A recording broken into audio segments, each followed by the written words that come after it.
De lunes a viernes, Cristian Barken nos invita a cultivar nuestro propio jardín para impedir que el desierto avance. Una hora de autocultivo intensivo, con conversaciones, historias, viajes, pensamientos.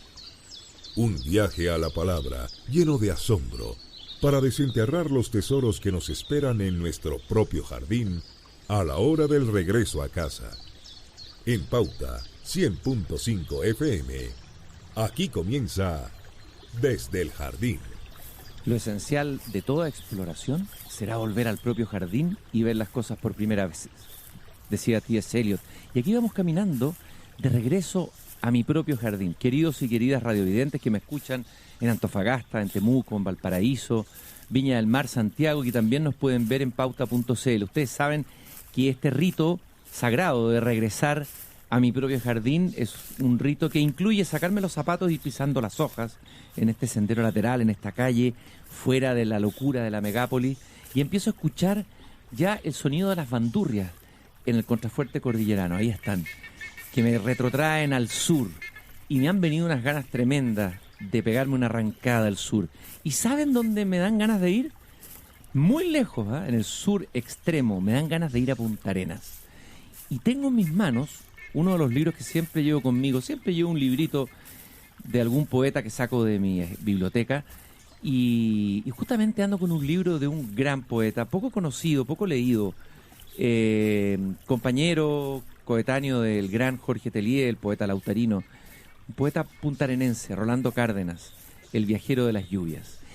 Y venía caminando, cada vez que hago la caminata me acuerdo de él cuando ya empieza a atardecer, se encienden las luces en los edificios y uno comienza a mirar cada habitación, cada historia que está contenida en cada edificio, y me acordé de un poema que se llama ¿Qué tras esos muros? Desde afuera, qué intriga, ¿quiénes habitan esa débil luz? Indeterminada lámpara, ¿quiénes son los comensales? ¿Quién el que no está? ¿Quiénes los moradores? Allá de sus visillos, prolongando sueños con silencio de abeja, escanciando en un gran rito rojo. ¿Qué, tras esos muros que detienen nuestros pasos? Cualquiera habitación es extraña, nos fecunda con su misterio y debe transcurrir algo más que la simple complicidad de la noche. Así parte este extraordinario poema Cárdenas. Qué fantástico estos versos. Cualquiera habitación es extraña, nos fecunda con su misterio. Y de verdad que si pusiéramos atención cuando vamos caminando por la ciudad y mirásemos un poco como el observador de la película de Hitchcock, ese fijón, y nos ponemos a mirar y a observar como voyeristas cada departamento, cada lugar, descubrimos que hay ahí un misterio. Y ese misterio es el misterio que penetra el poeta con su capacidad de asombro infinita, tan necesaria cuando estamos metidos en el vértigo de la megápolis. Voy regresando a mi jardín, lentamente, y me sale a recibir mi fiel amigo el zorzal. Ahí está. Querido hermano, ¿cómo estamos? ¿Estamos bien? Parece que hay alguien. Sí, está abierta la verja. Bueno, ustedes saben que aquí no hay alarmas, que no hay alambres de púas, que no hay cercos, que no hay perros, que no hay drones, que no hay cámara. Es un jardín completamente abierto. O sea, al que se le ocurra pueda entrar ahí. Y efectivamente hay alguien. Y su cara me es muy, muy conocida. Chuta, estoy tan volado que entro en un trance aquí en el jardín. Y voy a darle inmediatamente la bienvenida, desde luego, porque las leyes de hospitalidad sagrada del jardín así lo disponen. Voy a saludarlo inmediato. Está sentado cerca de este gran cactus que tengo acá. Y como ustedes saben, dada la desertificación en curso, han ido emergiendo cada vez más cactus en mi jardín, que yo creo que debe ser la tarea de todos los que tienen un jardín en esta ciudad. Ir cambiando, porque ya no podemos seguir regando infinitamente los jardines con agua que no hay. Así que nuestros grandes sobrevivientes, resilientes, los cactus, debieran ocupar un lugar central en nuestros jardines. Vamos a saludar. Hola, buenas tardes, ¿cómo estamos? Muy buenas tardes, un gusto. Qué gusto de tenerte acá en el jardín, bienvenido. He estado buscando el jardín hace mucho tiempo, me ha costado llegar. ¿Te costó llegar? Pero habías escuchado de él, ¿o no? Había escuchado hablar del jardín, ya, pero a veces se esconde en la ciudad a los ojos de los que no quieren ver. Sí, desde luego, desde luego. No, sí, pero es fácil llegar, pero la gente se enreda más de lo necesario, ¿ah? Así me pasó. ¿Y llegaste caminando? Sí. Llegué caminando y también me saqué los zapatos y logré sentir un poquito ese retorno a la infancia cuando entré a tu jardín. Así que te agradezco por esta invitación de estar acá. Esa es una de las cosas que los jardines a mí también me recuerdan profundamente a la infancia, cuando uno jugaba y era el mundo entero estaba acá. El mundo entero siempre está en la infancia. Sí, po. El mundo entero siempre está en la infancia, contenido de alguna manera. ¿Y te acuerdas de algún jardín especial en tu infancia? Magallanes es un jardín entero. Tú eres magallánico. Yo soy magallánico. Qué buena. Tenemos la suerte los magallánicos de habitar un jardín que es insondable todavía y que todavía tiene mucho territorio inexplorado. Y con diferentes climas, con 4 estaciones en un mismo día, con pampas desérticas pero a la vez en ríos tumultuosos. Es un jardín hermoso, en mi región. ¿Y el viento? El viento es de los primeros recuerdos que tengo de mi infancia, de mi abuelita agarrándome los brazos y dándome vueltas en círculos como jugando a la ronda y el viento pegándome en la cara. ¡Qué maravilla! Y el viento en mi ciudad, en Punta Arenas, es lo primero que te da la bienvenida cuando te bajas del avión. Porque antes no estaban estas cuestiones que te transportan directo al aeropuerto, sí, sino que bajabas a la losa del avión. Y te pegaba. Y te pegaba inmediatamente el viento y te dice, acá he entrado a un jardín más grande, diferente a la megápolis, como le dices tú. ¡Qué maravilla! Oye, hay un cuento antiguo de un escritor chileno, Hernández Solar, cuando el viento desapareció. Eso no podría ocurrir en Punta Arenas de ninguna manera. Jamás. El viento es consustancial a Magallanes, es parte de su esencia. Y además de refrescarte, hay un ilustrador argentino muy conocido que se llama Ricardo Liniers, Sí, que tiene como personaje a un pingüino. Y el pingüino vive en la Antártica, que también es parte de la región de Magallanes, y en un momento se pone de cara al viento el pingüino y dice: a veces una bocanada de viento es mejor que una aspirina. ¡Qué buena! O sea, el viento es sanador. El viento es totalmente sanador. Es como el mar. El océano Pacífico frío para algunos es el bálsamo, el remedio de todo. O sea, el viento también es sanador. Totalmente. Ser magallánico da una impronta, da una... Hay alguna fuerza, hay algún temple, hay algo en el hecho de ser magallánico que yo lo he visto en amigos magallánicos, en gente. ¿Cuál es esa impronta?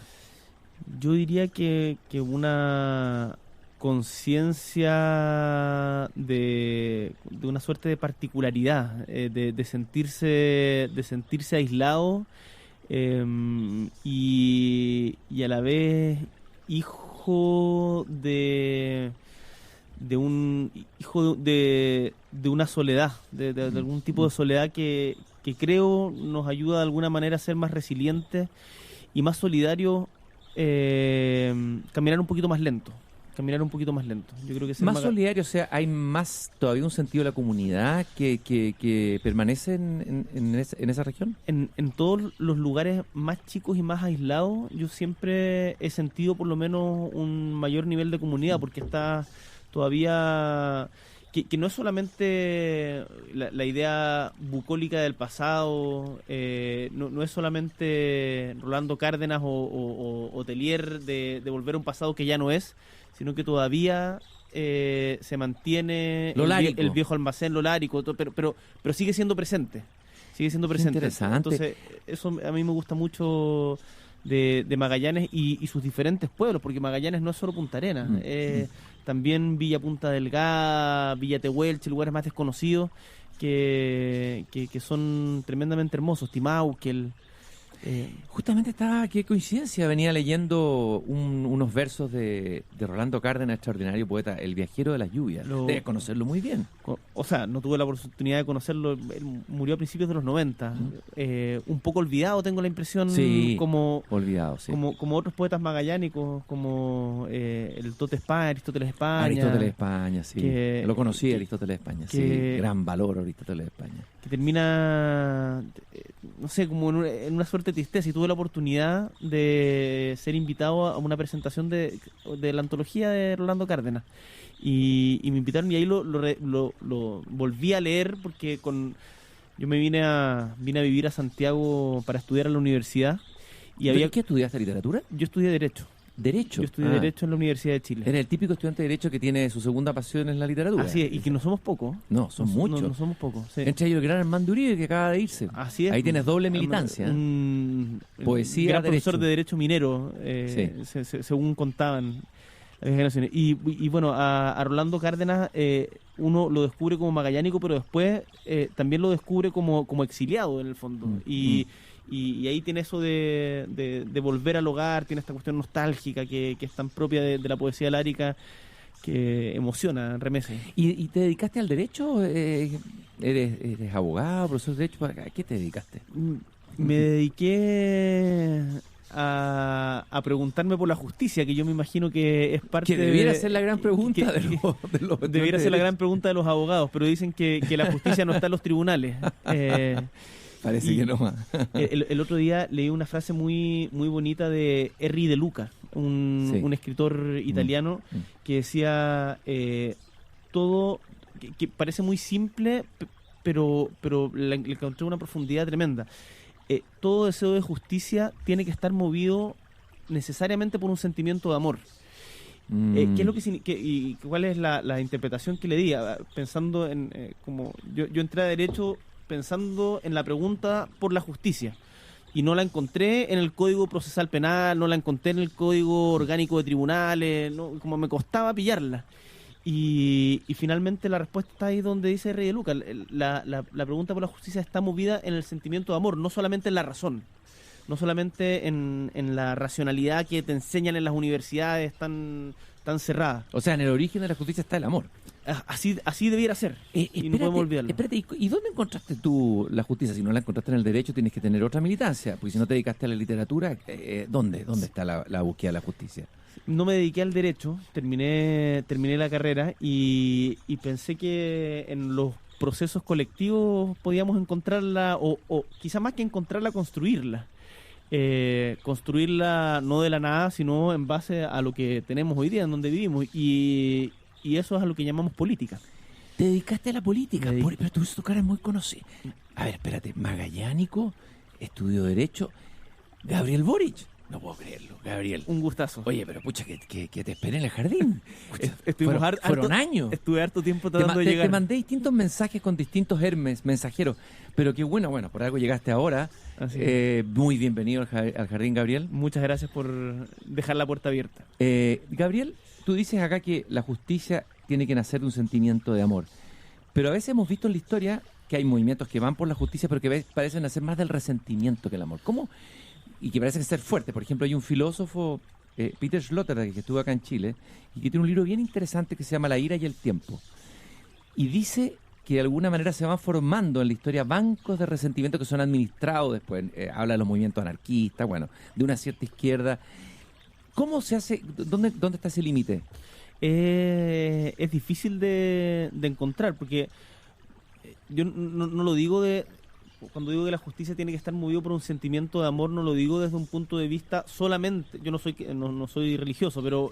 ¿Tienes alguna impronta religiosa en tu formación? Tengo una formación católica tradicional y reflexiva, más bien. Y que después la fui redescubriendo. Hoy día no soy religioso, pero sí me gusta adentrarme en esos caminos, y me ayudó mucho Manuel Carrer con El Reino, de volver la novela. al origen. Bueno, tú estuviste con él, estuvimos juntos, ¿te acuerdas? Sí, con Manuel Carrer. Ese día. El Reino. La historia de San Pablo. Sí. Pero bueno, volviendo a la idea de justicia, y que no hay justicia posible si no nace de un sentimiento de amor. Hay muchos otros sentimientos que inspiran la búsqueda de justicia. La rabia es muy movilizadora. Silvio habla de la rabia simple del hombre silvestre en esta tremenda canción que es Días y Flores, y la rabia muchas veces nos lleva a emprender acciones que son transformadoras, pero no puede ser solo rabia. La rabia a veces puede movilizar, pero si no tiene si no hay un sentimiento de amor detrás, de un amor por el prójimo, por el colectivo, al final esa rabia termina volcándose contra ti mismo.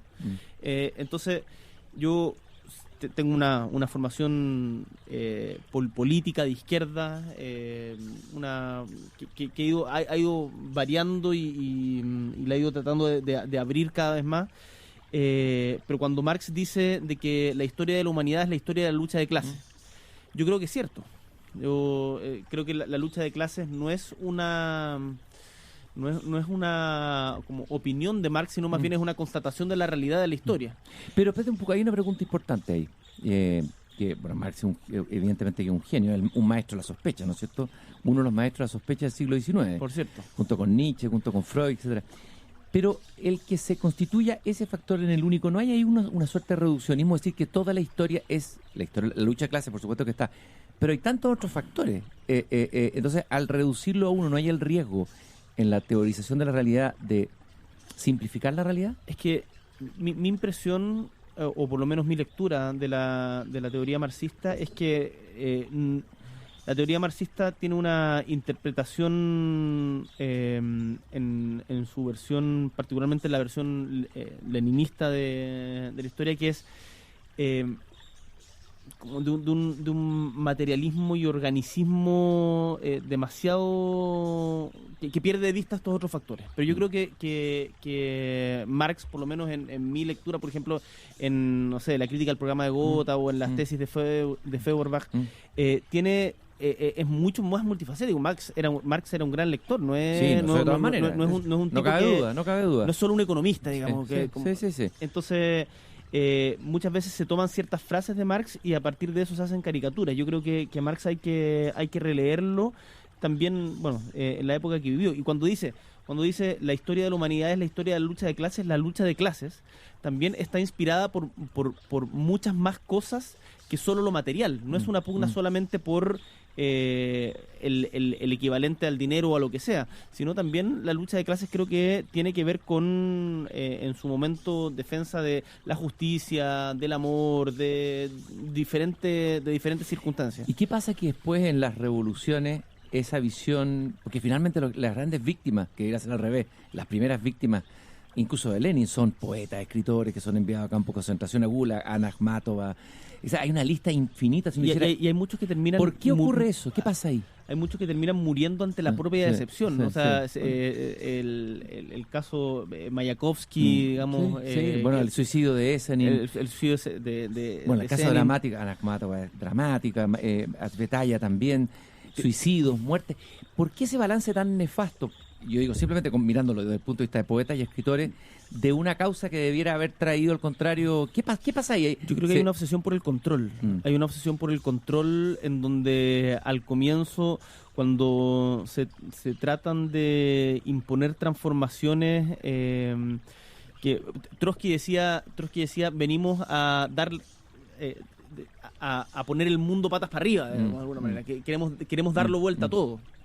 Y al darlo vuelta a todo, para poder dar vuelta a todo de un momento a otro, tienes que tener demasiado control sobre las cosas. Y por lo tanto, el pensamiento libre es enemigo de los controladores. De los controladores de cualquier signo. De los comisarios. De los comisarios. De los comisarios de cualquier signo.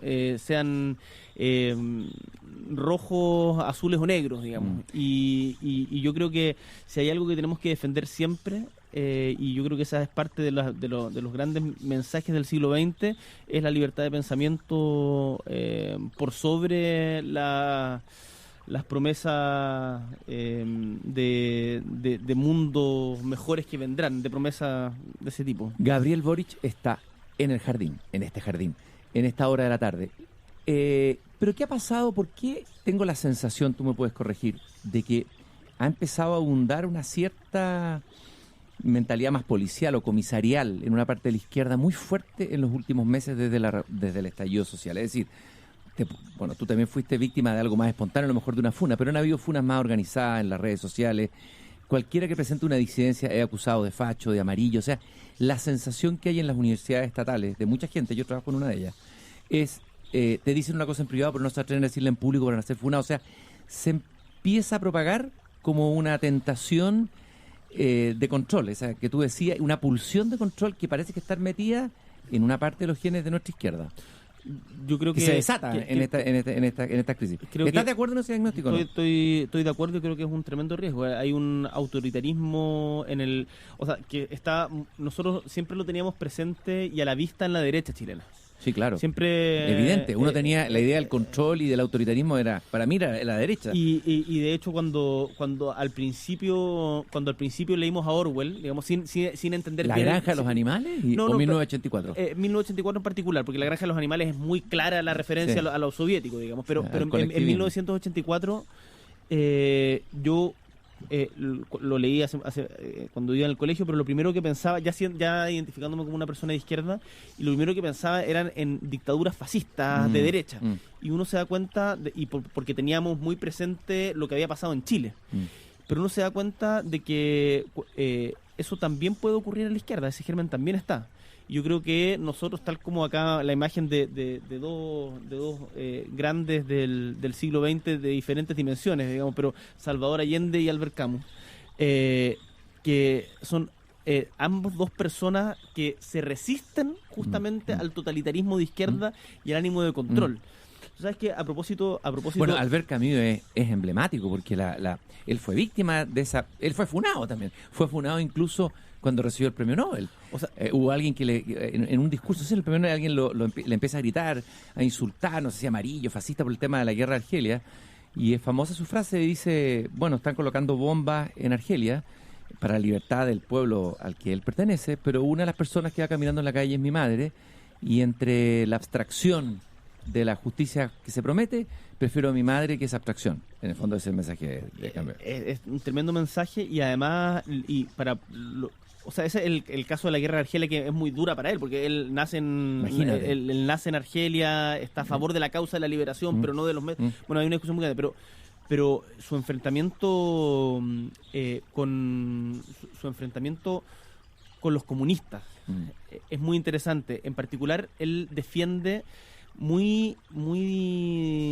o se enfrenta muy duramente cuando se produce la primera huelga de trabajadores en Berlín Oriental, en el Berlín soviético, digamos. Hay una huelga de trabajadores que es aplastada en 1953, si no me equivoco, que es aplastada por el régimen. Y él dice, ¿cómo es posible que hoy día los comunistas que se supone que defienden a los trabajadores estén dispuestos a aplastarlos por el ánimo de control? Esa es una cuestión que nosotros no podemos tolerar y por lo tanto yo siempre voy a ser un defensor de la libertad, dice Camus. Y hay otra cosa que dice Camus que es importante, el tema que el fin no justifica los medios. Ese es un tema bien fuerte en él, o sea, no se pueden separar el fin y los medios. Y ese otro tema que empieza a aparecer hoy día, de que en una parte, no es el movimiento social, distingámoslo, pero de sectores más radicalizados, pareciera que el fin estuviera justificando los medios, o sea, y se empieza a instalar esa idea y empieza como a ser... Yo siento a veces O sea, Camus yo creo que sería víctima de una funa hoy día, en algunas sectores. Sin lugar a dudas. O sea, yo creo y recomiendo mucho a... El hombre revelado, el hombre que se revela. El hombre rebelde. El hombre revolté, claro. El hombre rebelde. El hombre sí. rebelde es el bueno, es que es difícil traducirlo porque sí. Revolté significa revelado, que se reveló. Sí. Claro. Pero la traducción claro. oficial es el hombre rebelde, Sí, pero tienes razón. Sí. Pero Camus tiene un permanente enfrentamiento con cualquier tipo de autoritarismo. Y primero son los nazis. O sea, recordemos eso, porque a veces cuando nos centramos en la disputa que después tiene con Sartre y todo esto, tiene la idea de como que ese es el problema de cualquier tipo de totalitarismo, que no te deja, y Camus lo dice muy claro, yo siempre repito esta frase, pero no te deja dudar. Y Camus en su introducción a sus crónicas, que son las editoriales del diario Combat, dice la convicción, o sea, la duda debe perseguir a la convicción como una sombra. Es preciosa esa frase. Y esa frase a mí la tengo, es mi frase de cabecera, digamos. A ver, ¿de qué dudas tú ahora? Sería interesante pensar de qué dudas. Yo trato de dudar de todo, lo que no significa ser un relativista. Yo creo que hay ideas que defender con mucha convicción, pero uno tiene que estar dispuesto a estas ideas que defiende, tiene que estar dispuesto también a dudar de ellas. Y, por lo tanto, en el interlocutor o con quien habla, poder buscar no solamente imponerle tu visión, sino también escuchar sus argumentos. ¿Hay que ser fiel a las ideas o fiel a los valores? Porque el siglo XX ha demostrado que excesiva lealtad a las ideas produce fanatismo y son las ideologías. Mira, cualquier persona que no dude se transforma en fanática de sus propias ideas y lo único y de ahí en adelante lo único que hace es confirmar sus prejuicios. Entonces deja de pensar, y yo desconfío profundamente de la gente que está demasiado segura de sí misma, porque es gente que deja de pensar y esa gente con poder se vuelve muy peligrosa. Entonces, a mí me parece que algo esencial a defender en el proceso político y en particular en el que estamos viviendo hoy día en Chile, en donde para mí defender es cambiar.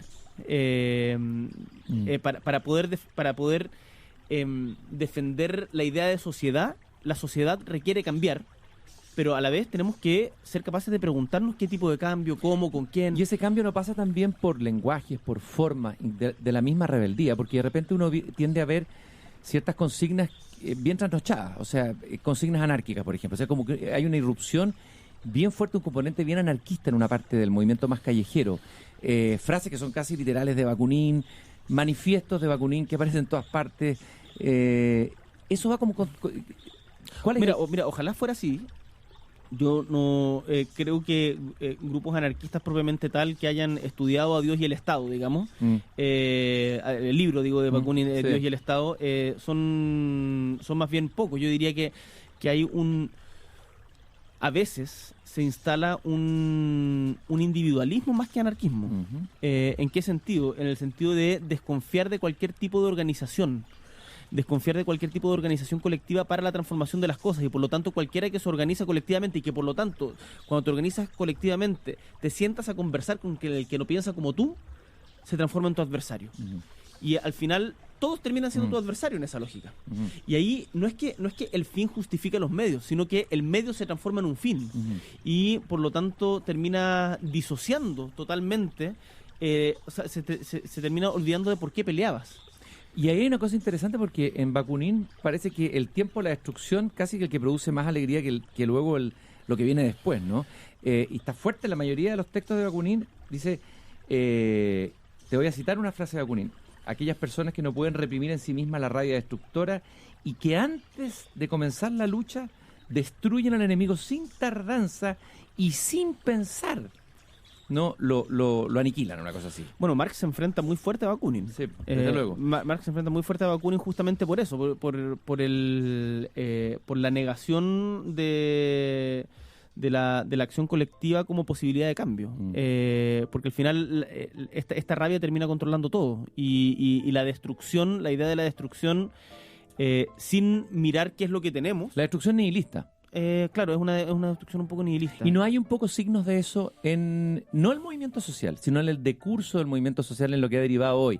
Los tipos que queman ayer a unos carabineros en Antofagasta, esta apología al encapuchado dentro del Congreso, empieza a generar en la asociación una parte de la población de un lenguaje que se acerca a lo que estamos hablando. Hay como un impulso tanático junto con un impulso erótico dentro del movimiento, como que están ahí.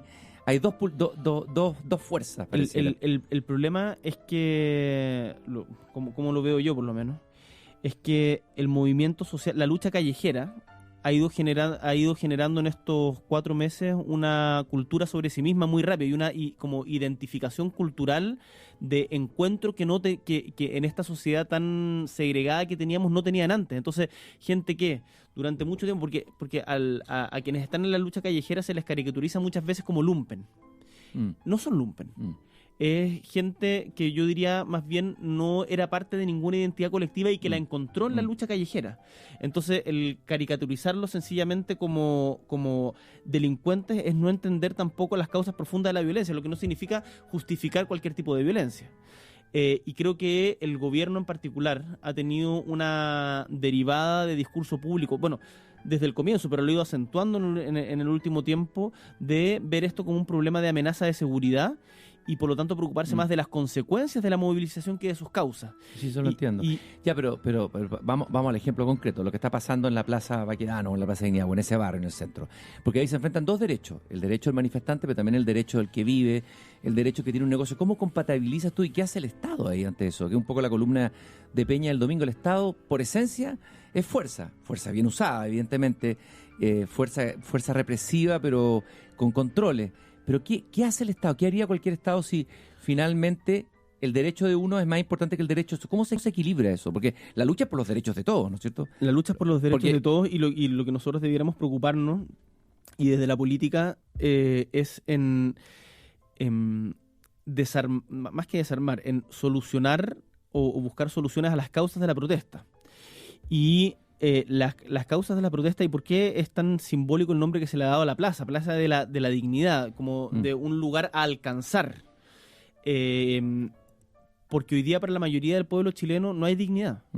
Y el sociólogo Juan Pablo Luna decía, hoy día las élites, de las cuales somos parte, están viviendo la incertidumbre respecto del futuro que viven todos los días la mayoría de los chilenos y chilenas respecto a cuestiones tan básicas como la salud, el trabajo, la educación, etcétera, etcétera. Entonces, nos centramos mucho, creo yo, en esta violencia del enfrentamiento que se da en Plaza Italia, Dignidad o Baquedano, como se le quiera llamar.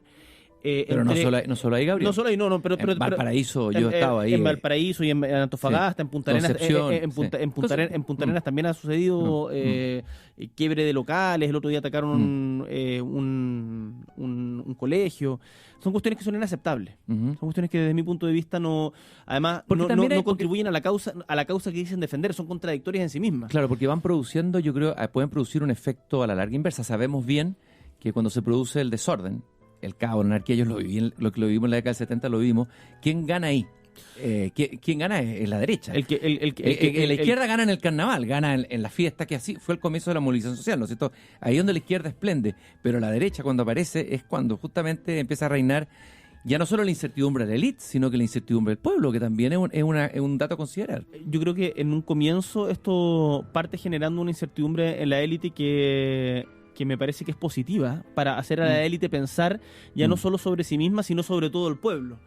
La élite en Chile está muy ensimismada. Yo creo que voy a entrar al tema de fondo que me estás planteando, pero yo creo que la élite en Chile, en particular la élite económica que ha gobernado el país por diferentes medios, tiene un daño cognitivo muy grande. Es tan endogámica que es incapaz de ver, siquiera imaginar lo que vive cotidianamente la mayoría del pueblo. Y lo que se ha generado en el último tiempo es decir, chuta, como se rompió la burbuja, digamos, como el audio de Cecilia Morel diciendo esto parece una invasión alienígena, como es otra gente, es otro lugar. Yo no pensé que habitábamos Chile, en el fondo es lo que está diciendo. Y el punto es cómo conciliamos ahora esas dos cosas. Cómo conciliamos esos mundos y logramos avanzar en que la dignidad no sea un privilegio, sino que sea algo para todos. Y eso no se va a lograr enajenando a quienes tienen posiciones más moderadas. Porque hoy día... Porque los que tienen posiciones moderadas empiezan casi a desaparecer hoy día. O sea, porque se produce una polarización. Se va produciendo una polarización. Y es malo porque... y de cara al plebiscito de abril los vas empujando hacia el rechazo. O sea, cuando tú ves lo que pasó en Antofagasta el otro día, que Hugo Gutiérrez malamente celebraba. Tristemente, triste y patéticamente celebraba. Bueno, se refleja en la encuesta Academ de ayer. Bueno, exactamente. Sube 8% el rechazo. Eso no es menor. Son pequeños signos, pero... Son signos de que el apruebo tuvo un techo y que va a empezar a bajar en la medida en que no seamos capaces de, entre todos, no estoy diciendo una élite política, una cúpula, entre todos, darle una conducción propositiva. Una conducción propositiva con ideas y contenido. Y ahí que quiero polemizar también o discutir con esta frase que planteaba hace poco, que también ha sido objeto de debate, que me parece interesante el debate, Luis Mesina. Cuando Luis Mesina dice la Asamblea Constituyente, la Convención Constituyente, una vez constituida, tiene que cerrar el Congreso y se acabó, y asumir como plenas potestades. Hay un momento, si no me equivoco, el 29 de junio de 1973, cuando se da el tanquetazo, en donde... el 29 de junio. 29 de junio de 1973, sí. En donde hay una gran concentración en La Moneda del pueblo que va a apoyar a Salvador Allende. Y la masa se pone a gritar a cerrar el Congreso Nacional, llamando a Allende, y Allende, frente a la masa, dice... por ningún motivo voy a cerrar el Congreso Nacional, yo defiendo la democracia hasta las últimas consecuencias. Y a mí me parece que eso es tremendamente simbólico para los tiempos que vivimos. Nosotros tenemos que defender la democracia hasta las últimas consecuencias. Eso es lo que muchos ven en peligro, Gabriel, y fíjate que Allende sufrió él también varias acusaciones constitucionales una detrás de otra. Tuvo que hacer enroques de ministros, de intendentes, sufrió algo parecido a lo que está sufriendo este gobierno. Algunos dicen que esto se está convirtiendo en un deporte, el acusar constitucionalmente, sobre todo en un contexto donde hay desbordes que porque tú ves un gobierno anómico, no es un gobierno empoderado, No. no es una dictadura, esto es un gobierno completamente anómico, es un gobierno desplomado, diría yo. Así es. ¿No? Políticamente. Políticamente desplomado. Ya. Y sin capacidad y de tú lo sin vas, capacidad- le vas colocando constituciones institucionales, vas minando no solamente el gobierno, sino que vas minando la institucionalidad, que ya es frágil y que hay que cambiarla, por supuesto, y mejorarla. No. ¿No hay un peligro ahí? Yo en esto discrepo contigo, Cristian, porque creo que en este tipo de comparaciones hay que ser rigurosos. Y las acusaciones constitucionales que se hicieron en 1970, desde fines del 72 hasta el 73, la primera a el ministro del Interior, a Toá. Jaime Toá. A Jaime Toá, y que después van haciéndole permanentemente a diferentes ministros sin causa alguna, porque las hacían porque sabían que tenían la mayoría para aprobarlas y por lo tanto iban votando ministerios permanentemente. Hoy día las acusaciones que se han hecho, las acusaciones constitucionales que se han hecho, yo por lo menos fui parte de la acusación constitucional al exministro del Interior Andrés Chadwick, y tenemos una preocupación de que las acusaciones constitucionales tú podrás debatir respecto de si te parece o no, pero tienen un fundamento. Tienen un fundamento que... Chadwick, yo creo que la que empieza a tener un poquito más de duda uno es la última, de Guevara, que ha cometido errores, evidentemente, pero que no sé si mucha gente piensa, daba para una acusación constitucional, porque la pregunta es... Bueno, es discutible. Sí, es lo que plantea Peña en la columna, no sé si la leíste ayer, sobre el tema del Estado. No leí la columna de Peña ayer, pero es discutible, y el Congreso está para ejercer un rol fiscalizador también sobre esto, para muchas otras cosas también, que también se están haciendo, porque también se caricaturiza como que el Congreso no estuviera haciendo nada más que acusaciones constitucionales. Pero estamos discutiendo el tema de la paridad, estamos discutiendo la reforma de pensiones, hoy día se discute en el Senado la rebaja de sueldo de los parlamentarios. Entonces, no es que se esté solo dedicado a acusaciones constitucionales, eso es una caricatura. Pero toma harta energía y bueno, atención mediática, toma atención mediática, pero desde mi punto de vista las acusaciones constitucionales que se han presentado en el marco de la crisis, que no son tantas tampoco, las acusaciones que se han presentado son 3, desde el 18 de octubre, a Andrés Chadwick, a el mismo Sebastián Piñera y al intendente Guevara. Entonces decir que nos hemos llenado de acusaciones constitucionales es también una exageración. Pero se amenazan con otras. He escuchado voces que plantean que hay que acusar a otros intendentes en otras regiones, etcétera, etcétera, etcétera. Yo por lo menos no he sido parte de ninguna conversación en donde se haya hablado de acusar constitucionalmente a otro intendente en particular. No conozco las causas, por lo menos en Magallanes eso no se ha planteado. Y respecto al intendente Guevara, yo creo que en un momento en donde se había recién aprobado en la Cámara de Diputados el itinerario constituyente. Y después de eso hay una movilización en Plaza Italia en donde utiliza esta estrategia del copamiento, que termina derivando cuando había habido un descenso en la violencia. Y se genera nuevamente un enfrentamiento que contribuye a atizarla, que contribuye a generar más. Y después, 2 fines de semana seguidos lo mismo, con consecuencias graves. O sea, tenemos 2 pérdidas, dos pérdidas oculares totales, además de todos los daños, de todos los daños oculares. Un chico que con fractura de coxis, el incendio del cine Arte Alameda, la muerte de Mauricio Fredes. Las investigaciones policiales y judiciales dirán cuáles son las causas exactas, pero el hecho es que a partir de la estrategia del intendente Guevara se produjo un incremento de la violencia. Y si hay algo en lo que tenemos que ser irreductibles, es que la mantención del orden público no puede ser a costa de la violación de derechos humanos. Y yo creo que el intendente Guevara falló en eso, y que por lo tanto, en su perspectiva de limitación del derecho a reunión, vulneró la Constitución de manera activa. Entonces, yo por lo menos defiendo esa acusación constitucional, creo que es una acusación constitucional correctamente presentada, pero entiendo también que es debatible y no hago gárgaras ni condeno moralmente a quien no crea en ella. Gabriel Boric está aquí conmigo en el jardín. Y bueno, ya cae la tarde, cae la noche.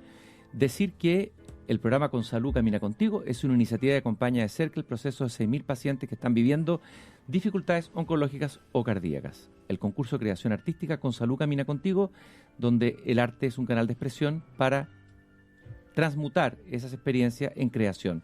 También contarles que para estudiar una disciplina conectada con los libros, la música y el cine, si te interesa dedicarte al arte, la fotografía y la filosofía, el único lugar en Chile donde ese sueño es posible se llama Instituto de Estética de la Universidad Católica. Más información en www.estetica.uc.cl. Gabriel, hablábamos recién de poesía. Yo sé que tú, me imagino que la labor política debe ser una labor intensa que da poco espacio para lecturas que no sean lecturas de profundización de temas, estudios, me imagino, para tomar decisiones en temas como política pública, etcétera. ¿Cómo haces tú para mantener ese espacio, para no ser devorado por la vorágine tanto de las redes sociales como de el estudio propio de las materias legislativas?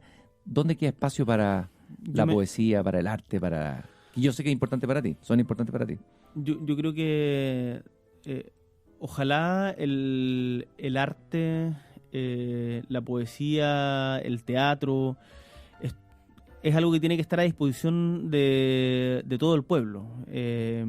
Y es muy impresionante ver cuántas librerías no de cuadernos y lápices, digamos, sino hay en la comuna del Bosque. ¿Cuántas librerías hay en Renca?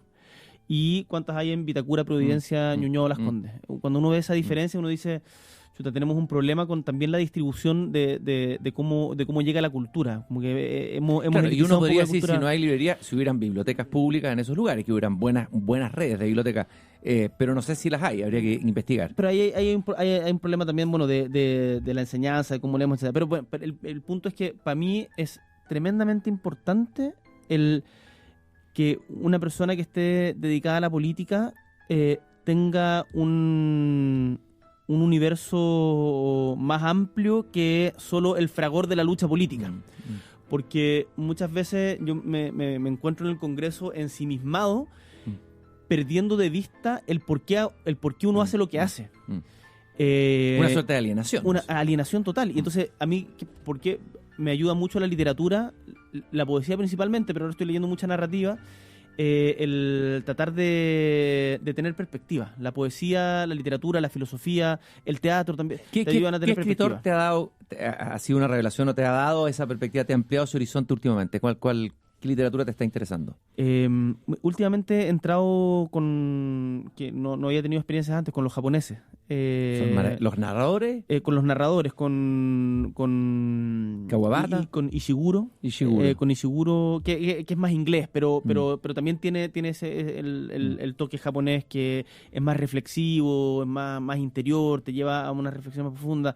Leí varios libros de Murakami, hace poquito, tanto ensayo como narrativa, y ahora estoy con una autora japonesa cuyo nombre no recuerdo pronunciar, pero de narrativa que está bien interesante también, y que te permiten respirar y salir del fragor de la lucha del Congreso. Un poco de budismo zen nos haría bien, o de taoísmo, ¿no?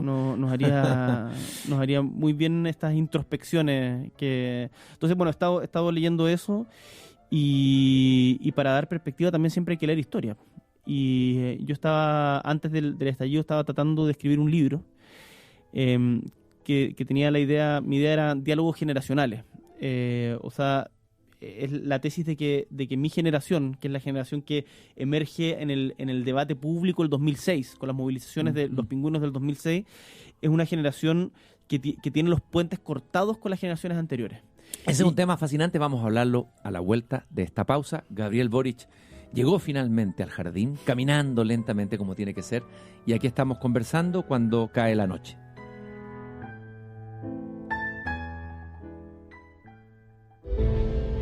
Estás escuchando Pauta. Síguenos en pauta.cl en Facebook e Instagram y pauta_cl en Twitter. Participa, comenta y comparte tu opinión. Ya lo sabes, síguenos en pauta.cl en Facebook e Instagram y pauta_cl en Twitter.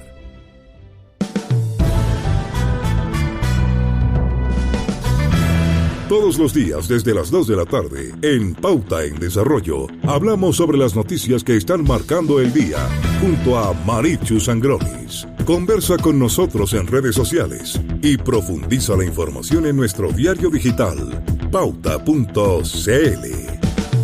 Pauta. Hablemos de verdad. Seguimos conversando desde el jardín con Cristian Barken en Pauta 100.5. Estamos aquí en el jardín con Gabriel Boric, conversando de literatura, que es claramente su segunda pasión después de la política. Aquí tengo en mis manos un libro maravilloso de Rolando Cárdenas. Estaba leyendo algunos poemas. Hay uno que se llama justamente El viajero de las lluvias. Esto lo voy a leer al azar. Hermoso. Un aire maderero tiembla en la tierra húmeda. Ella aún tiene rastros de antiguos inviernos. Por las lluvias de junio deben andar cuatreros acechando el cómplice rostro de la luna. Es la noche. La noche y la tierra se parecen porque ambas están llenas de secretos y rumores. Oye, cada vez que lo releo hasta acá es mejor, Cárdenas, como el vino. Envejece bien. Es de los poetas que envejecen bien. Absolutamente. Y estamos justamente ya en la hora de la noche y la noche está llena de secretos y rumores. Hay que escuchar a los poetas. Oye, a propósito de eso, ¿me permite jugármela con por uno? Por supuesto. Recordando su muerte, su reciente partida, a mí me sorprendió mucho cuando leí hace poco, si no me equivoco, se llama No hay lugar. No hay lugar. Como jugando con la cosa del derecho, ¿no es cierto? No hay lugar, de Armando Uribe, que es un libro de 1970, pero en donde la muerte acecha por todas partes. Desde luego. Un libro de 1970, hace ¿cuánto? Casi 50 años. Sí. Y tiene un poema que dice así, dice: en todo me da la mano la muerte, me saluda en cada cosa que toco, me quiere la muerte y mucho la quiero, en cada cosa está toda la muerte. La muerte está en la ira como el caracol en la concha, la muerte muestra sus cachos, yo baño caracoles fétidos, la muerte mientras tanto camina lentamente. ¡Wow! ¡Qué conversación permanente con la muerte que tiene Armando Uribe! Fíjate que de alguna manera él miró la muerte de frente. Hay un moralista del siglo XVII francés, luego Foucault, que él tiene que haber leído porque era muy culto, que decía: la muerte y el sol no se pueden mirar de frente. Pero él miró permanentemente la muerte de frente, sin enceguecerse. Y también la muerte propia. Rilke decía: dad a cada cual su propia muerte. ¿Cuál es? ¿Y tu relación con la muerte? Bueno, tú eres muy joven, pero es una pregunta tremendamente compleja y que yo creo que no nos alcanza el tiempo, pero yo no creo en que haya algo después de la muerte, pero me tranquiliza mucho saber que hay gente que lo cree. Me gusta imaginarlo, pero no puedo sino negarlo. Y la verdad es que la idea de la muerte, si en algo, porque uno siempre ve la muerte como negativo, por lo menos en la cultura chilena, en la actual, es como el término de lo material, pero a mí me da perspectiva. Es como el famoso refrán de este rey persa, si no me equivoco, que manda hacer el anillo con la frase, sí, que es todo pasará. Todo pasará y por lo tanto nosotros vamos a volver a ser polvo, y eso significa que uno no tiene que darle tampoco gravedad a todo lo que está viviendo. A mí me ayuda a tener perspectiva la idea de la muerte. Y la muerte pone límites. Bueno, Churhan, que tú has leído, habla ahí de un tiempo nuestro, que es un tiempo donde pareciera que nada tiene límite, en la época del superhombre. Y también del narcisismo, un yo que se vanagloria a sí mismo y cree que ese yo no tiene límite. Pero la muerte de las cosas y por eso es que es pornográfico y se esconde. Y Byung-Chul Han además dice otra cosa que a mí me parece fantástica, que un poco a propósito de la muerte en vida. Dice algo así como, no lo voy a citar textual porque no lo tengo textual, pero es la idea de que durante mucho tiempo se nos ha enseñado a que frente a los problemas a deprimirnos, y la depresión es una suerte de muerte en vida, en vez de frente a los problemas revelarnos y por lo tanto cambiarlos. Y yo creo que en Chile el aspecto positivo, cuando tratemos de mirarlo desde una perspectiva positiva, el aspecto positivo es que Chile puede cambiar. De esto yo creo que estamos transitando por una cornisa. Pero de esta cornisa se pueden abrir grandes praderas también. No es un inexorable camino, un precipicio, como muchas veces algunos quisieran plantearlo o algunos temen genuinamente, sino que estamos en una cornisa que tiene estos dos caminos. Y yo creo que organizarse para resistir y cambiar es el positivo que nos puede llevar a las praderas. La democracia es puro riesgo, decía el filósofo chileno Jorge Milla. La vida es riesgo existencial, ¿no es cierto? Riesgo. Y el riesgo más grande de la democracia es justamente Perderla. Uno de los riesgos es perderla, pero el otro riesgo es que te enfrentas a otro que piensa distinto, completamente distinto a ti, que te puede incluso desinstalar. ¿Cómo hacemos para llegar a más democracia? Que yo creo que es el sueño que está detrás de toda la movilización social, el más profundo, democracia en el sentido más amplio, más lato, una democracia en la que todos se sientan incluidos. ¿Cómo se puede llegar a ese nuevo pacto social que todos anhelamos cuando se ha deteriorado tanto la convivencia en los últimos meses, digamos, la relación, la intolerancia? ¿Cómo vamos a llegar a esa conversación y va a ser posible? Hay muchos que la ponen en duda, esa conversación en forma civilizada y no tomados por la ira, como dice, ¿cómo se llama? Lo dijo en el CEP el profesor Enrique Barros, que ojalá tengamos una conversación civilizada y no tomados por la ira. Yo creo que la democracia tiene dos sentidos, o muchos, pero me voy a referir a dos por lo menos. Uno es la justa redistribución del poder y la riqueza. Digamos. En el fondo, la justa redistribución de las condiciones, de la reproducción de las condiciones materiales de la vida. Y que eso hoy día en Chile, la democracia se ha visto solamente desde su aspecto político y poco desde su aspecto material. Y cuando los políticos de derecha te dicen, tú hoy día puedes decidir lo que quieres, no es cierto. La mayoría de los chilenos y chilenas no tienen las posibilidades de elegir. A propósito de las discusiones de vivienda, una vez escuché a una persona que estaba postulando a Casa Social y me dijo, no es cierto de que nosotros elegimos dónde vivimos. A nosotros, cuando postulamos una casa social, a una vivienda social, nos mandan. Sí, claro. Los pobres no tenemos el derecho de decidir. Nos relegan hasta uno diría que es como un incilio dentro de la ciudad, ¿no es cierto? Exactamente. Pero por no llamarlo exilio. Exactamente. Entonces, la democracia tiene que ser capacidad de decidir para todos, en los diferentes ámbitos de la vida. No solamente una vez cada 4 años con el voto. Tiene que ser el decidir dónde vivir, el decidir cómo educarse, el decidir o el tener el derecho al acceso a una salud digna sin importar la plata. Y yo creo que en eso la democracia chilena es profundamente débil y elitaria. Y la democracia tiene ese sentido, que es el que yo creo que tenemos que reforzar a propósito de los cambios que vienen, pero también tiene el sentido de el poder ver en el otro no a un enemigo, sino a un adversario, pero no un enemigo. A un adversario, pero estar dispuesto a dejarse seducir, en el buen término de la palabra, por los argumentos.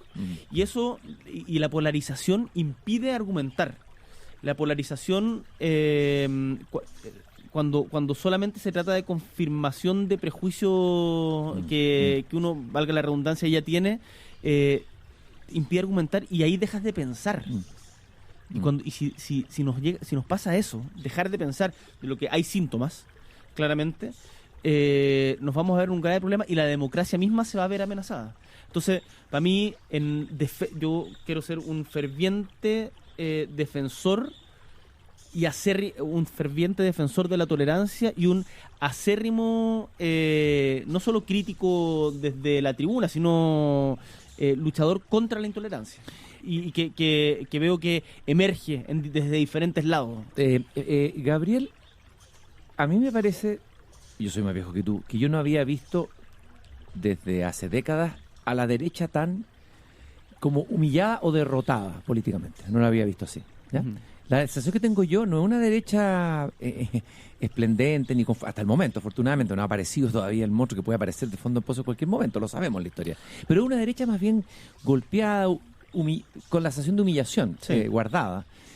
Y la pregunta es, la derecha hizo una constitución humillando a la mitad del país. Y muchos sienten que este proceso, si no se lleva bien, puede terminar siendo humillando a la otra mitad, digamos, en un nuevo ánimo refundacional. Y te lo digo porque la mayoría de las constituciones chilenas son hechas desde reformas de constituciones anteriores, ¿ya? Todas, salvo la constitución del 80, que es una refundación total. Entonces, muchos sienten que aquí habría un ánimo refundacional, la hoja en blanco, esta utopía de empezar desde cero, y que eso pasaría por poner de rodilla a la derecha, que está debilitada completamente y políticamente. Ese es como el temor que anda dando vuelta en el aire para muchos. Primero, para dejarlo puesto en el debate, yo discrepo contigo que solo la del 80 sea eso, o sea, la de 1833 es una constitución totalmente diferente a la de Mariano Egaña. Pero la del 25 hace reforma de la 33, no es completamente nueva. La del 25... Hay elementos que son de la del 33. La del 25 nace a partir de una convención constitucional designada, designada. Sí. Que toma elementos, pero no es reforma, porque de hecho la nueva constitución después se plebiscita. No, pero en el sentido más profundo, o sea, en el sentido de que finalmente no hay, o sea, la historia nunca parte de cero. Es imposible partir completamente de cero. Estoy totalmente de acuerdo con eso. La historia no parte de cero, y cuando hablamos de la hoja en blanco, en la nueva constitución no se trata de partir de cero. Hay no solo principios civilizatorios, por lo menos dentro del mundo occidental, que tenemos que mantener a toda costa. Estamos hablando, por ejemplo, de los derechos humanos, de la separación de los poderes del Estado, para evitar el totalitarismo, etcétera. Sino también ciertos consensos a los que yo creo que hemos ido llegando como sociedad. ¿Y cuál es la gracia del proceso constitucional que vamos a enfrentar? ¿Y por qué los tan criticados 2 tercios? Los 2 tercios, para poder tomar acuerdos en el nuevo proceso constituyente desde una hoja en blanco, significa que estamos obligados a ponernos de acuerdo con también quien piensa diferente. Y eso te obliga no solamente al consenso transaccional, o yo diría, no es eso, sino te obliga a la conversación, te obliga a la argumentación, al debate. Entonces, yo espero que y lo que le digo a la gente a la gente de derecha que está con esta idea de que queremos cambiarlo todo y empezar de cero, es: nosotros, a diferencia de lo que hicieron ustedes con la Constitución del 80, queremos una Constitución, primero, que sea la primera Constitución escrita democráticamente en Chile, pero además en donde todos podamos sentirnos representados, que sea una casa que nos ampare a todos, y no solamente a un sector de la población como es la Constitución que ustedes impusieron a sangre y fuego en los 80. Y eso requiere que ellos también se sientan parte de este proceso. Entonces, tú no puedes sencillamente negarlos. Y ahí, dentro de la izquierda, yo espero que se vaya generando también ese consenso. Tú hablaste del tema de las generaciones, de que faltó, lo que te entendí antes de ir a la pausa, como un eslabón o un diálogo, una conversación con la generación anterior. Y hay un tema muy bonito que también tiene que ver con que es la tensión entre tradición e innovación. El filósofo Ricoeur decía que la cultura, la civilización se hace de esa tensión entre innovación y tradición. Nunca se parte desde cero completamente, y tampoco uno tiene que quedarse pegado completamente en la tradición, prisionero, porque si uno no puede avanzar. Pero es cómo se logra esa tensión, esa dialéctica, tradición e innovación, donde se ve la calidad de las culturas y de los avances civilizatorios. Porque de alguna manera, te lo digo por el tema de la transición, que hay una parte de la transición, no digo en ti, en una parte de la izquierda más joven, ha sido como, no demonizada, pero se la ha presentado mucho en blanco y negro. O sea, es la transacción, son 30 años de horror. Y para la gente que participó y que incluso sintió que aquello había sido una épica, salir de la dictadura, hacer la transición, se siente que es injusto ese juicio y que es un poquito como falta de gratitud por las cosas buenas que también vienen del pasado. Hay mucho que decir respecto a la pregunta que hace. Lo primero, yo hace poco vengo citando una frase que me decía mi gran profesor José Salaquet. Grande José Salaquet. Que él decía siempre: la tradición no consiste en la adoración de la ceniza, sino en la preservación del fuego. Que es una frase de Gustav Mahler, si no me equivoco. Sí, desde Mahler. Sí. Y yo creo que esa frase es muy lúcida. O sea, que necesitamos preservar para preservar el fuego tenemos que tener dinámica, tenemos que estar cambiando, tenemos que estar en movimiento. Y cuando hay gente que pareciera querer mantener el statu quo a toda costa, finalmente se queda la ceniza. Está apagando la llama. Y hay otros que toman la voluntad de quemarlo todo, porque aquí lo hemos visto, la piromanía se ha hecho casi un símbolo. Pero es fuerte la frase en este contexto. Es fuerte, y no quiero que se malinterprete. No, sí sé, por eso te lo digo. La iglesia de Aysén, ¿qué te pareció esa quema de Ancud? Pero eso yo no me queda claro, no tengo los datos, pero no me queda claro que haya sido en el contexto de protesta. Algunos dicen que un lobo solitario, a partir de un llamado, de nuevo, de los anarquistas que dicen: la iglesia que ilumina es la que arde. Y en las redes sociales generó, imaginemos que no haya sido parte, pero generó apoyo. en grupos movilizados. O sea, eso lo conversaba con una amiga mía, poeta, que vive en que estaban todos muy golpeados por este asunto. No, yo no considero que ese tipo de acciones contribuyan en nada al cambio que a la sociedad que yo por lo menos me estoy imaginando, que es una sociedad de solidaridad, de respeto, de colaboración y no de enfrentamiento permanente. No tiene sentido. Entonces, lo de las generaciones pasadas. Sí. Yo tengo una visión muy crítica de la transición. Pero justamente lo que he tratado de hacer es también tener un diálogo con la generación de la que fue parte de eso, para poder entender también qué estaban pensando y no solamente juzgarlo desde mis opiniones personales de hoy. Y ahí, ¿qué es lo importante de esta reflexión más allá de lo coyuntural? Es que la historia, el conocimiento de la historia te da perspectiva. Lo conversábamos un poquito antes de entrar. Si no conocemos las formas, si no conocemos el porqué de las cosas que tenemos hoy, es muy difícil o ingenuo querer sencillamente reemplazarlas. Tenemos que tener un equilibrio entre continuidad y cambio. Yo no creo en las promesas de mundos escatológicos que se construyen pasado mañana, digamos. Pero dime, en la izquierda hay algo religioso, digamos. Siempre nosotros en la izquierda hemos tenido, hay un cierto mesianismo de un futuro que será mejor el de ahora. O sea, incluso ha dicho que Marx en su inconsciente judío tenía este componente que es muy fuerte. Hay algo súper escatológico en general en la izquierda. Por eso yo me siento tan representado me encuentro mucho, me siento representado por Camus, digamos, porque él tenía una visión mucho más escéptica respecto a estas promesas escatológicas de mundos mejores que además iban a llegar casi de la noche a la mañana cuando llegue el que lo promete al poder. Esa cuestión... claro, y privilegia al ser humano, a la mujer, a su madre que está caminando por la calle, a la abstracción de ese futuro que va a llegar en algún momento. Y eso a mí por lo menos me hace mucho sentido. Yo creo que nosotros no podemos andar prometiendo paraísos en la tierra, pero creo que la tierra puede ser mucho más justa de lo que es. Y creo que esos cambios también requieren gradualidad. La pregunta más bien es por la dirección. Y hay una pregunta importante. Me parece que hace harto tiempo que en Chile no discutíamos respecto de la dirección hacia dónde íbamos, sino que había sido impuesta y se daba por obvia. Y hoy día tenemos una oportunidad de discutir la dirección. Yo estoy dispuesto a discutir cuál es la gradualidad, pero me interesa que también discutamos la dirección de hacia dónde vamos. Volvamos al tema del Estado. Estoy obsesionado con el tema del Estado porque en el aire siento que hay un componente anarquista. A lo mejor no es una paranoia, pero me han llegado documentos, no sé si has leído textos que han aparecido en páginas anarquistas. Un documento muy potente que tengo acá y que te recomiendo que lo leas, es una carta escrita por un anarquista que seguramente cambia su identidad, pero él afirma lo siguiente, dice: a 1 mes y 6 días de iniciada la insurrección, la anarquía continúa viva en la región chilena. Es un acontecimiento sin precedente en China y en América Latina. Ha sido el kairós de la anarquía, el momento emancipador que acontece en el tiempo y el lugar pertinente, la audaz encarnación de una pronunciada negación del Estado y de toda autoridad. Está bien escrito. Sí. Un texto, cita Hölderlin, cita Whitman. Y va citando además una lista que es escalofriante de ataques que se han hecho a comisaría, incendios de iglesias, bueno, y sigue un documento armado, se nota que hay una inteligencia atrás, esto no es un texto chala rápida, me impresiona eso.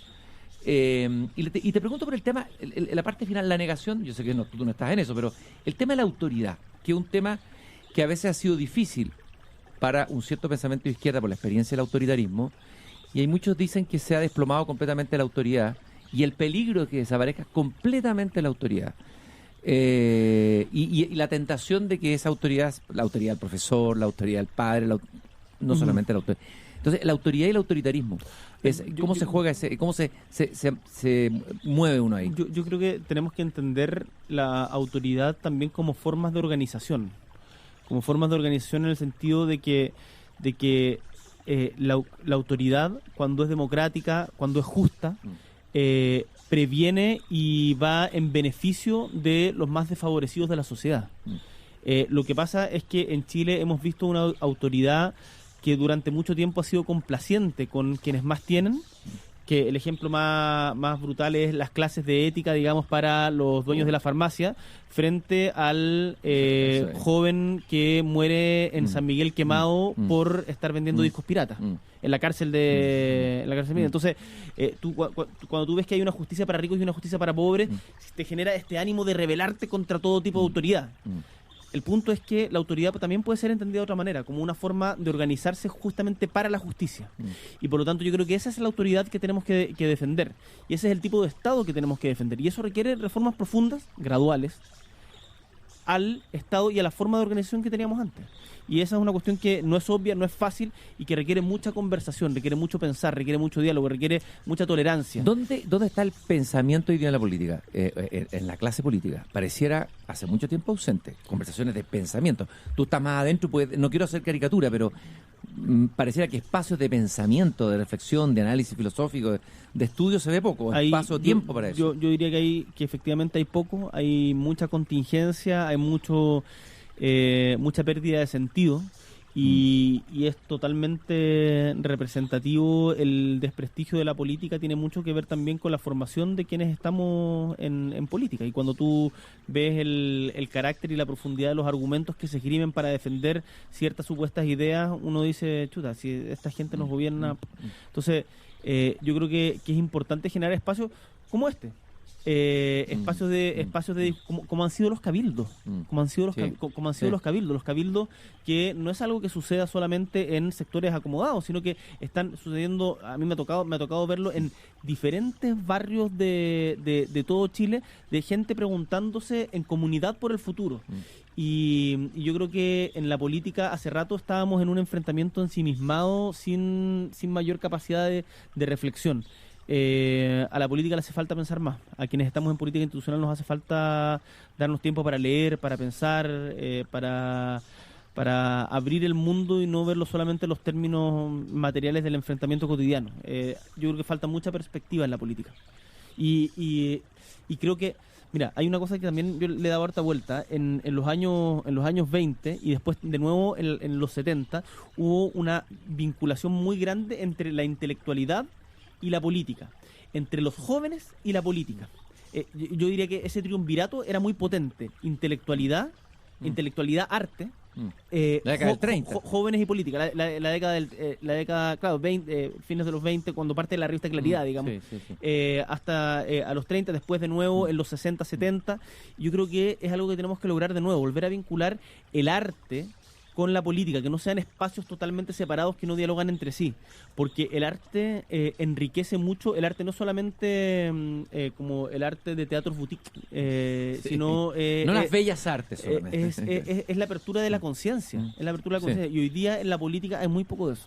Bueno, una de las dimensiones, o sea, una de las disciplinas o oficios o artes que más amplía la conciencia, volvemos de nuevo, es la poesía.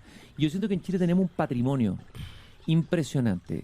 Yo siempre he dicho que la poesía es el otro pensar de Chile. Hay un pensar ahí. Aquí la filosofía se ha dado menos. Hay filósofos interesantísimos, pero no hay una gran tradición filosófica arraigada, como la hay en Argentina, que sí, pero habiendo filósofos maravillosos como Giannini, hay varios, ¿no? Sí. Por el mismo Milla. Hablamos de Milla, etcétera. Bueno, pero la poesía es nuestro otro pensar. Y ahí yo creo que hay una fuente impresionante, donde nuestros poetas son los que han llegado más lejos en esta expansión de la conciencia, en la comprensión del mundo, incluso de la historia. Carla Córdoba también en filosofía. Sí, Carla Córdoba también es una extraordinaria pensadora, si no cabe duda.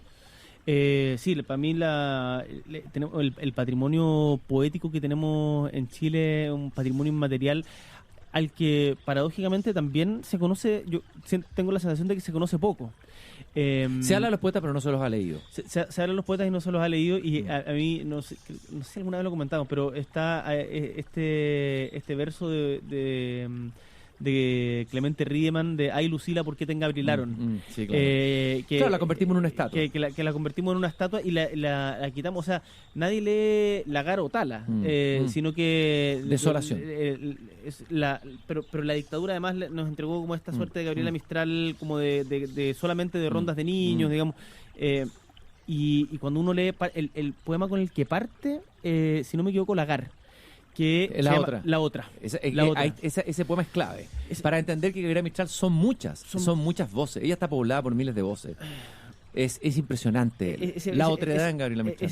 Ese poema es desgarrador. Matadla. Sí. Yo también la maté. Yo la maté. Vosotros también matadla. Pide matar a esa Gabriela Mistral, que era la imagen hecha de Gabriela Mistral. Bueno, y así, con todos los poetas pasa lo mismo, con Huidobro, con Neruda, con Parra, o sea, de Roca, etcétera, etcétera. Barquiero, pues. Y yo creo que tenemos que, bueno, comentábamos antes de volver a los poetas previo a la vanguardia, que está muy interesante, y ahí quiero aprovechar, lo comentamos antes, pero tengo el cantautor chileno Nano Stern está preparando un libro de sonetos con la ayuda de, o no sé si con la ayuda, pero conversando mucho con Oscar Ján, un tremendo poeta que también en Chile ha salido muy poco, pese a que es premio nacional hace poquito. Pero ahí hay nostalgia a la forma, Gabriel, y nostalgia a las formas. Por eso, ¿las formas son importantes también en política? Las formas son importantes en política, sin lugar a dudas, sin lugar a dudas. Y tenemos que, la forma de discusión tenemos que cuidarla. La idea es poder discutir con el otro. Tenemos que cuidarla, de todas maneras. ¿Y cómo se cuida eso? ¿Cuáles son las acciones más importantes que se debieran hacer en los próximos meses que vienen? Sabemos que viene marzo, hay una especie de miedo trabajado a lo mejor desde la derecha, todo lo que tú quieras, es verdad. Pero en la mayoría de la población chilena hay incertidumbre. No es solamente la élite que esté acorralada en el barrio alto esperando el asalto de las pandillas populares. Hay un miedo, hay incertidumbre, hay gente que se hace preguntas.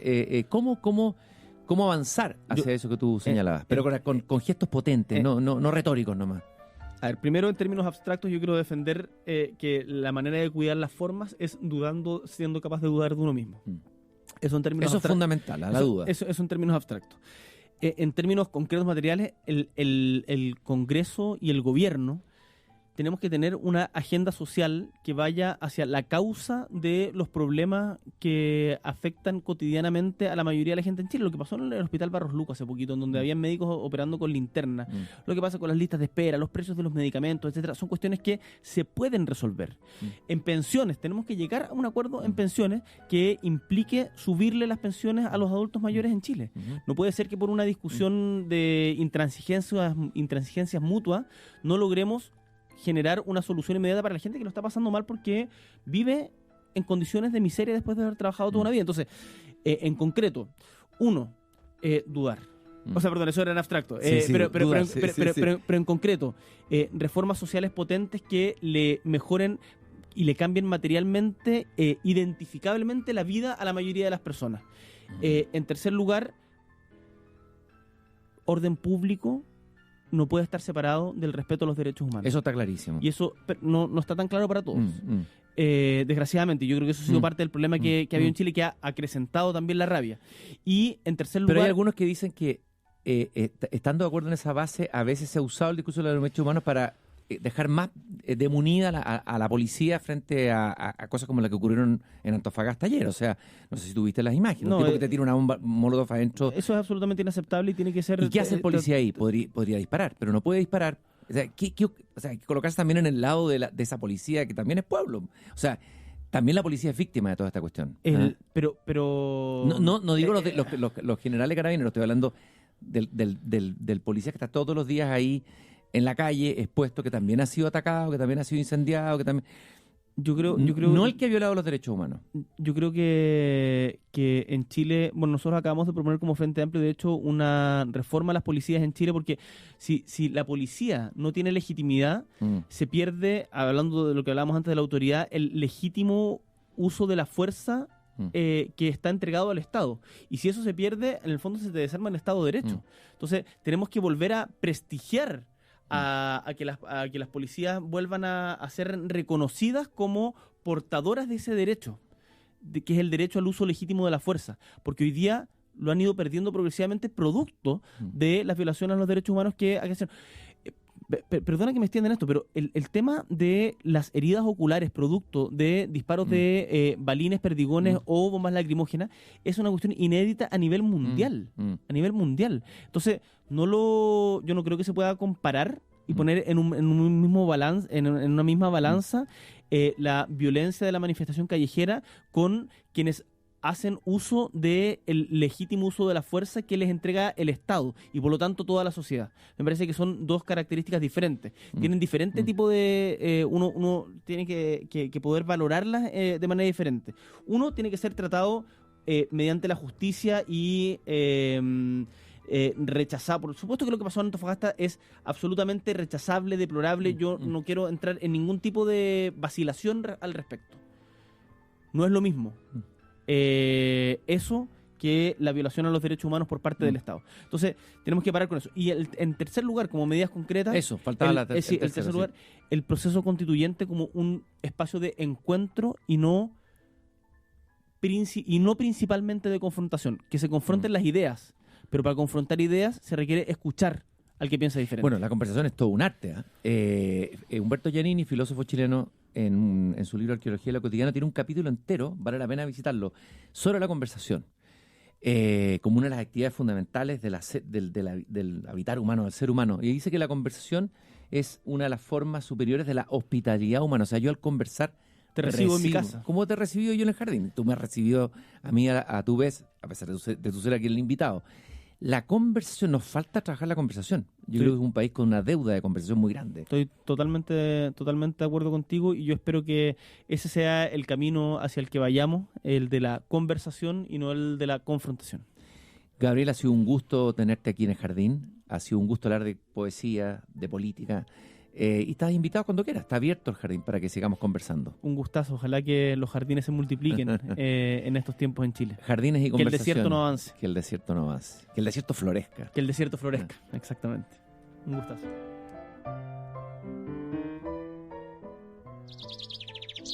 Es hora de